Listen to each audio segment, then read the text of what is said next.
আজকে সেই শাইখ আহমদুল্লাহ হুজুরকে নিয়ে আমাদের বাংলাদেশের আরেকজন আলোচক আছেন, নাম হলো মুফতি গিয়াসউদ্দিন তাহিরি।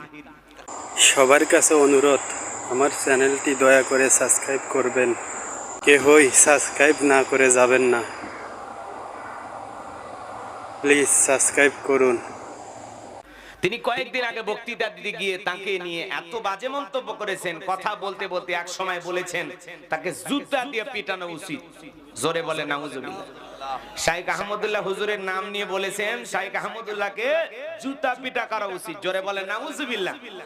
শুধু তাই নয়, কথা বলতে বলতে এক পর্যায়ে তিনি বলতেছেন শাইখ আহমদুল্লাহ একজন শয়তান। একটু জোরে বলেন নাউজুবিল্লাহ। তো শাইখ আহমদুল্লাহ হুজুরকে নিয়ে এই ধরনের বাজে মন্তব্য কোনো আলেম করতে পারে না, কথা বলেন ঠিক কিনা? এই যে আলেমদের ভিতরে কাদা ছড়াছড়ি, একজন আলেম হয়ে আর একজন আলেমকে সম্মান করে কিভাবে কথা বলে।